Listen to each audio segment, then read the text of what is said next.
G'day mate, and welcome to TruBluReviews. In this Arvo, we're going to be reviewing Yoshi's Woolly World.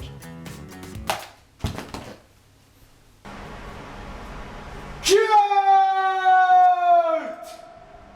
Just look at the cover. You know this is going to be a cute platformer. A successor to one of my childhood games, Yoshi's Story with the adorableness of Kirby's epic yarn? Sold! The story is Kamek came along and turned all the wool Yoshis into bits of yarn, and two of them just hid like cowards while their friends got massacred. Our heroes, ladies and gentlemen! Although I hardly call it a massacre when the parts of the Yoshis are smiling. Why are these two still having a conversation? The stages and hub world just look amazing, really pulling off that yarn aesthetic with the crispness of HD. Coupled with a fantastically cute soundtrack, you've got yourself one feel-good platformer. That was terrible. Woolly World plays like any other Yoshi game. You can eat enemies and either spit them back out or turn them into yarn to throw them. But the enemies are so cute, you feel bad for killing them. Look at him! You have the flutter jump and the ground pound, and that's all you really get. Simple controls, simple premise, with gorgeous execution. Admittedly, at first, I found Yoshi to be very heavy. His jump arc and fall seemed noticeably low and fast, as my mind immediately recalled Yoshi's Story speed and jump height. And while I did get used to them, it still niggles me. But perhaps the one element I was most worried about was the difficulty. Kirby's epic yarn was just so easy, and I was hungry for more challenge. And Woolly's World definitely delivered. Sure, for anyone who just wants to breeze through the stages, it'll only take 9 hours probably, but if you want to collect everything this game has to offer, you'll be here for 3 times longer, even more. Each level has 3 different collectibles, yarn bundles, flowers, and stamp tokens, and there is so much incentive to collect them. Collecting all 5 yarn bundles unlock a new design for Yoshi, and oh my God, these things are so adorable that you can't resist searching every nook and cranny to find them. The flowers are tricky as all hell to find, and you almost always miss one through your first playthrough of each stage. But when you find them all, oh, the reward is so sweet.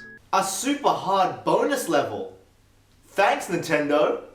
These things are on par with the space stages in Super Mario 3D Land, and by God I love them. And lastly, the stamp tokens are hidden as gems that unlock new stamps for Miiverse posts. Yeah, I don't care about them either. Finding all these collectibles is very addicting. Sometimes they're hidden away deviously, some require some lateral thinking, some tease you to look for a secret entrance, and some are just plain bullshit. It's a great variety that really makes you experiment with every wall and explore every inch of the stages. And with unlimited lives, there's absolutely no risk of game over. Yoshi also takes a book straight from Kirby, turning into a bunch of different forms, such as a motorbike, plane, and what? They are fast-paced and provide a good break from the platforming in the middle of stages, unlike Rayman's shooter sections that were just a little bit too long, which is another point. The length of most of the stages are perfect. Unlike Rainbow Curse, whose levels were a little bit too long, Woolly World has a better balance, meaning dying will take you back, but not so far that it's annoying. Add that in with a power-up system, much like a smartphone game, the ability to switch difficulty at any time, even mid-level, and the inclusion of Poochie. Oh, look at him! It's truly an experience that makes you forget your troubles and transports you to a carefree world of woolly softness. But you don't really care about the game, do you? What you care about are these.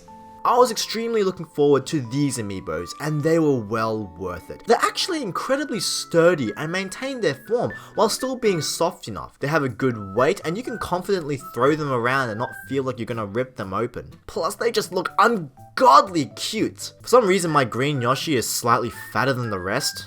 Fatty. By far, these are the best amiibos on the market, much better than that stupid gold Mario.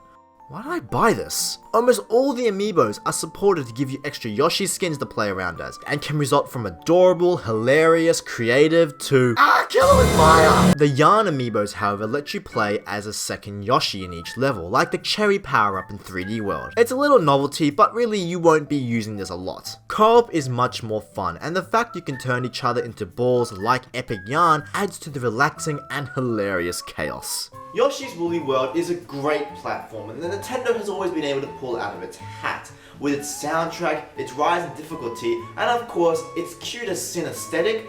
You can't really pass this up. Now while it does have a few problems such as repeated boss battles, longer than needed puzzles, and the limited mobility of the tongue, they arise rarely, and you should definitely pick it up if you're up for a relaxing challenge. Have a good day, mate.